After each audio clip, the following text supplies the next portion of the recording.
This is going to surprise some people. It was already released on Twitter because I went on a day late, but we'll go over it here. Who are the top 10 center fielders in MLB? No Aaron Judge in center. So some of y'all might look at that and say, well, where's Aaron at? He's in right field this year. Number 10, I don't care. Tommy Edman, if you're wondering why he's on this list, you obviously missed the World Series. Fits right in that Dodger lineup. No pressure on this guy. I think he's headed for a career year like a lot of the Dodgers offense. I'm definitely putting him in the top 10. I definitely think he can have 16, 17 home runs, 20 RBIs, 80 RBIs rather. No pressure in the lineup. They're going to have to pitch to him because there's so much thunder in that lineup. I think Tommy Edmonds is there. Cedric is about where I've had him the last couple of years, about at 9. Cedric, I think, still might be the best defensive center fielder in baseball, and that's saying something. He's very good with the glove. Definitely, I think he should have got more consideration for the Gold Glove. He can definitely steal bases. He can definitely run bases. I really like Cedric a lot. I think Cedric is very, very good as far as in the field, can really run. O'Neal Cruz, I think, is coming as well. Definitely, you talk about a guy who has definitely offensive talent, no question about it, but definitely good defensively. I don't think he's a stud offensively, but I'm putting him a little bit ahead of Cruz. At Mullins, I think he'll give you a little bit more on offense, but definitely very good defensively, and I think he's going to give you more on offense.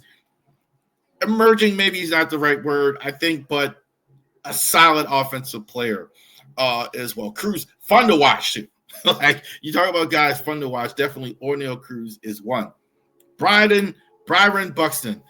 I don't know why I keep seeing lists like this and seeing him at 1 and 2. I don't get it. The athleticism has always been there, but he always misses these games. He always his average is never very high.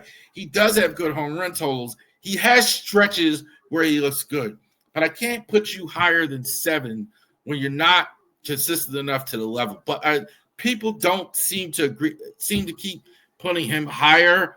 I can't put him higher because he's not. I don't have him at that level quite yet, but I think he's really good. He's really good, but I think Buxton 7, I think, is probably a better spot. Brandon Doyle, I think I kept almost with the list, like fighting will push him down, but the numbers are there. The numbers are there for Brandon Doyle. Definitely, he was good last year.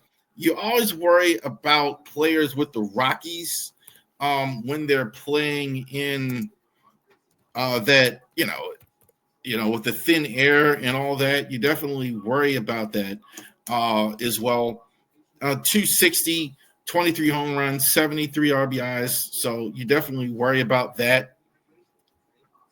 But I definitely think he's absolutely good. I think it's Brent. I think I misspelled it. But definitely he's absolutely the goods. Top 5. I think any of these 5, you could put him at 1 and they don't have too big of a problem. Michael Harris, kind of like I keep saying it over and over with a lot of the Braves guys, not as good last year, but I think excellent, sky's the limit.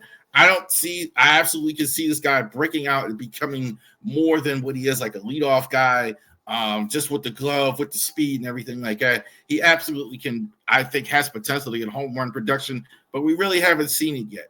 So I think definitely it's there, but I think we're still kind of waiting for Michael Harris to become not quite as good last year, I don't think, as he was, but not bad. 16 home runs, 48 RBIs. I definitely think potential is absolutely there. Jared Duran for the Bo Sox. He's another one. If I don't have him at 1, but if somebody told me he's the best center fielder, I don't have too big of a problem with it. 285 last year, 20 home runs, 75 RBIs. I don't think he's going to do much better than that. That's kind of why I don't have him. Like Harris, I think the numbers weren't as good, but the ceiling as well. I think he's kind of hit his ceiling. He's good defensively, but I don't really think he's going to get much better than what he is right there. That's about it. I'm a little surprised I don't see Bellinger higher a lot of time. Cody Bellinger. The work that the way that he's done the last few years, 266, 17, 78. Definitely he's going to play center field for the Yankees. Definitely he's going to have that protection. He's going to be in the lineup with Judge and everything. So I definitely think there's a lot to like with him. Good, solid offensive player. I think you keep him healthy. I think he's going to have better offensive numbers than he had last year. And last year he was pretty decent.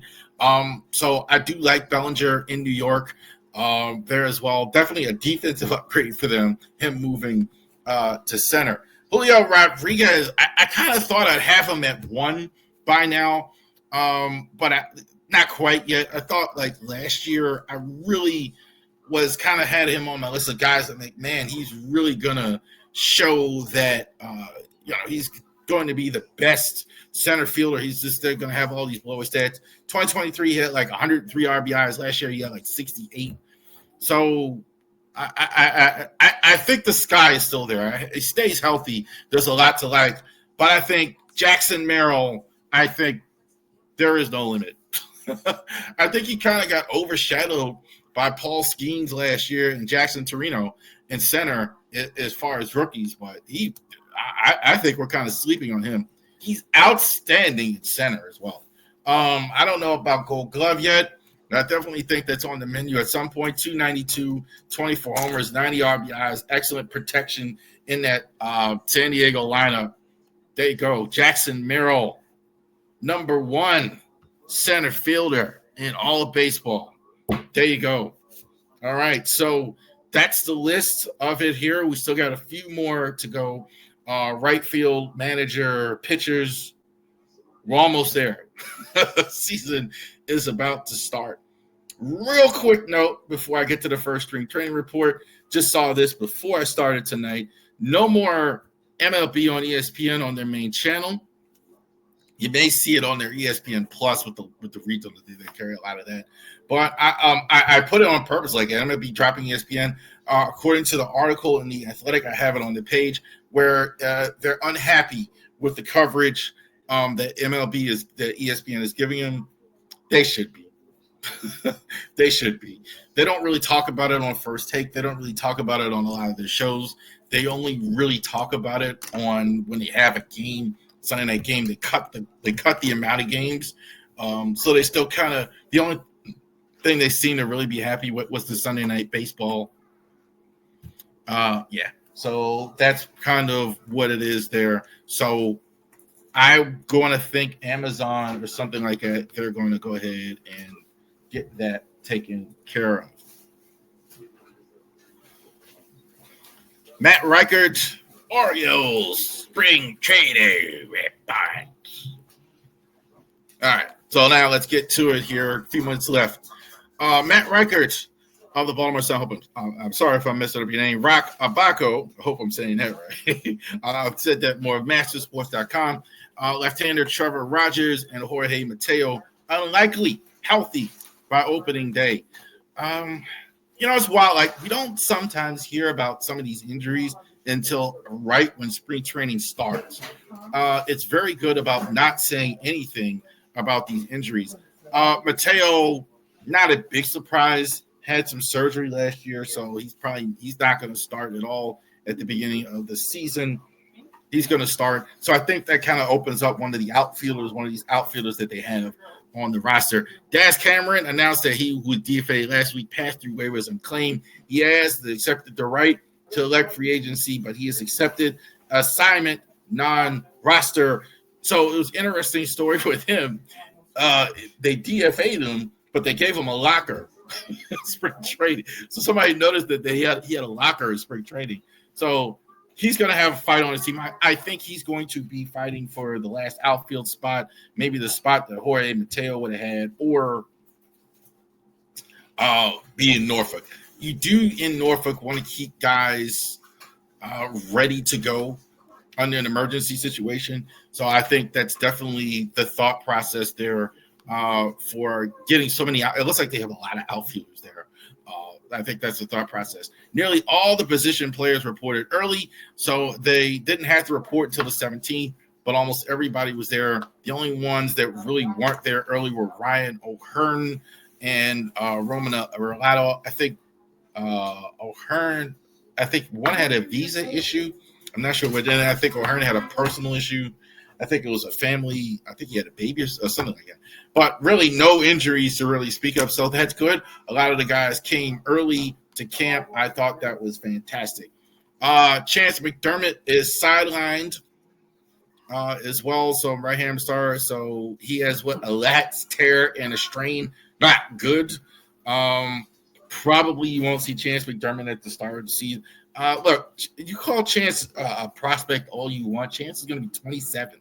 So his time is now to go ahead and make the team. He's probably still, though, the best pitcher. I think at this point with him, the way I see him, probably a bullpen at some point. I don't think he starts at any point. I don't think the Orioles really see him as a starter at this point. Some people are saying that. I don't think they really see him there. Felix Bautista had Tommy John surgery in October 2023. Marching on, this is a quote from Mike Elias, marching on and everything is said to be on plan, C said through a translator as well. The goal is to be ready for opening day. Guys, Bautista should be ready by now. Bautista should be ready by now. He had surgery in October 23. It takes about 16 months for sure to be ready for Tommy John surgery. So this is why you kind of won't have Kyle Bradish at all. 16 months. We're you have October 2024. Let's count. October 2024. That's 12 months. November, December, January, February. That's 16 months. Should be ready to go. Now, this could be Elias speak and team speak for slow walking it. He should be ready. So I think they could just be cautious, but he should be ready to go by opening day. All accounts look like so far he's ready to go by opening day. John Means signed a 1-year agreement with the Guardians, club option for 2026. So I don't think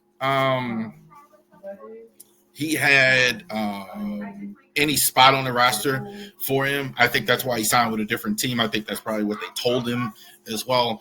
He's going to get a shot somewhere in Cleveland to go ahead and pitch at least a roster spot, like to be there. But I don't think there was an opening for him in Baltimore. Shout out to John Means, one of the Orioles. I have a lot of affection for John Means, Trey Mancini, guys who got the Orioles through those difficult times as well. When we didn't have major league players, you had John Means, Trey Mancini they soldiered through. So we wish all the best to John Means as well in Cleveland. Absolutely. Real quick this week, Saturday, the first exhibition game, February 22nd, 1:05 per Rockabaco Master Sports. Brandon Hyde said that Albert Suarez will get the nod for the first game in spring training against the Pirates. There you go, Hurricane.